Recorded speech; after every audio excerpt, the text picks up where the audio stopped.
गाँ को नाही रास्ता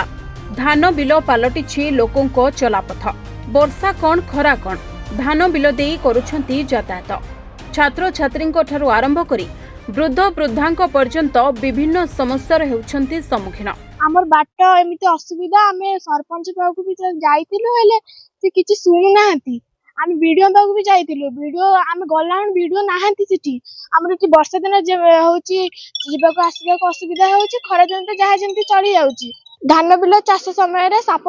भय आमे राति भी जियासा करबा को असुविधा होउची जेतर जर फर हे जाउची मेडिकल जिया को भी असुविधा होउची केते परिवार एठी आमे रहउची एठी 50-100 खंड परिवार हबो। एपरि दृश्य देखिबाकू मिलिछि पुरी जिला अस्तरंग ब्लॉक पाटओलदा पंचायत मठ साहि एही साहि को नाही रास्ता धान बिल देई लोके करुछंती यातायात गाँ को आसी पारुनी एम्बुलेंस छात्र छात्री माने रास्ता नथिबारु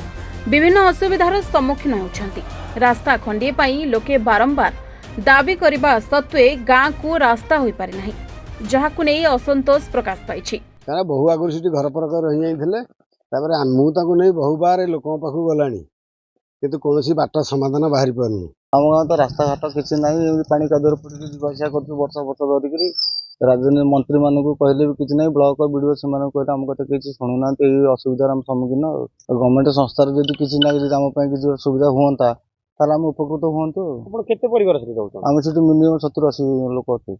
मेडिकल सुविधा केमिति कोन छोटे पिला काली आम दादा जमी जाते गोटे डायबिटीज पेसेंट स्ट्रेचर पड़ी काली जाते छोटे पिला पाठ पढ़ा जाउ कोन पूरा पानी पड़ी जीवासा कर ठंडा ज्वर फर हो सब एमती सब सम्मुखीन असुविधा सरपंच निवेदन तो करते रास्ता घाट आम कथा किसी शुणुना 100 खंडे परिवार से चलुँच